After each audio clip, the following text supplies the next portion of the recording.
Hi friends, welcome to Telugu web 3. ఇప్పుడు మనం ఈ వీడియోలో ఏంటంటే ప్రీవియస్గా నేను ఆల్రెడీ అప్డేట్ ఇచ్చాను. బట్ ఏంటంటే ఈ రోజు యుఎస్ అన్ఎంప్లాయ్మెంట్ రేట్ డేటా వస్తుంది. నాన్ ఫార్మ్ పేరోల్స్ కూడా ఈ రోజు రిలీజ్ అవుతుంది. సో ఈ డేటా చాలా ఇంపార్టెంట్. ఇన్ కేస్ ఈ డేటా స్ట్రాంగర్గా వచ్చింది అనుకోండి, ఇప్పుడే ఫెడ్కి అవసరం రేట్ కట్స్ చేసే అవసరం ఉండదు. సో ఆ ప్రాబబిలిటీ ఆఫ్ రేట్ కటింగ్ అనేది తగ్గుతుంది. అది మార్కెట్కి bearish. In case stronger data రాలేదు, వీకర్ డేటా వచ్చింది అనుకోండి, మార్కెట్ కి ఛాన్స్ ప్రాబబిలిటీ బాగా పెరుగుతుంది, రేట్ కట్స్ వస్తాయి. సో డేటా స్ట్రాంగ్ వస్తే మార్కెట్ పడిపోతుంది, డేటా వీక్ వస్తే మార్కెట్ పెరుగుతుంది. అండ్ పెరిగినా తగ్గినా మేబీ ఈరోజు డేటా బాగా వచ్చి ఇక్కడ బ్రేక్అవుట్ జరిగి మార్కెట్ పైకి వెళ్తే maybe one more chance around 124K ఏరియాకి రీచ్ అవ్వచ్చు, $1,24,000కి. అలా ఒక పంప్ వచ్చి మళ్ళీ డంప్ అయిన ఛాన్స్ ఉండొచ్చు, అంటే వన్ మోర్ కరెక్షన్ అయినా అవ్వచ్చు. ఎందుకంటే మనకు ప్రీవియస్గా ఇక్కడ ఎలా అలా బిహేవ్ చేసిందో ప్రీవియస్ ఇయర్స్లో కూడా సేమ్ అటువంటి బిహేవియర్ ప్యాటర్న్ ఇక్కడ కూడా మనం చూడొచ్చు.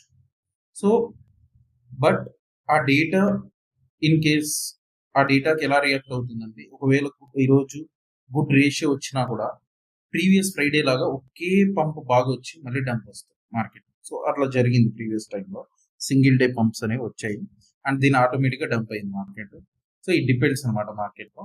అండ్ దెన్ మనం యూఎస్డిటి డామినెన్స్ నేను గమనిస్తే క్లియర్గా యూఎస్డిటి డామినెన్స్ వచ్చేసి దాని ఒక బాటమ్ ఏరియా దగ్గర నుంచి బౌన్స్ అవ్వడం జరిగింది. అండ్ ఇక్కడ and more over bitcoin dominance పడిపోవడం వల్ల బిట్కాయిన్ ప్రైస్ అనేది ఇప్పటి వరకు డిక్లైన్ అయింది. బట్ ఇప్పుడు ఇది ఒక డెసిషన్ మేకింగ్ స్టేజ్లో ఉంది. ఈ రోజున్న ఇన్ఫర్మేషన్ ప్రకారం డామినెన్స్ కంటిన్యూస్ గ్రో అయింది అనుకోండి, బిట్కాయిన్ ప్రైజే కాదు అలాగే ఆల్ట్ కాయిన్ ప్రైస్ కూడా భారీగా పడుతుంది. ఎందుకంటే బిట్కాయిన్ డామినెన్స్ ఇక్కడ ఒక డబుల్ బాటమ్ ప్యాటర్న్ తీసుకొని ఆల్రెడీ లిటిల్ బిట్ బౌన్స్ అవుతూ వస్తుంది. అండ్ ఇప్పుడు ఏదైతే రెడ్ క్యాండిల్ కనిపిస్తుందో ఇది బికాస్ ఆఫ్ ఇన్డెసిషన్ పీరియడ్ మార్కెట్ లో ఉంది. కాబట్టి వన్స్ మ్యాక్రో డేటా వచ్చి అన్ఎంప్లాయ్మెంట్ రేట్ ని డిసైడ్ చేస్తే అప్పుడు డామినెన్స్ అనేది సర్జ్ అవ్వడమా, పైకి వెళ్ళడమా లేదా పడిపోవడమా జరుగుతుంది.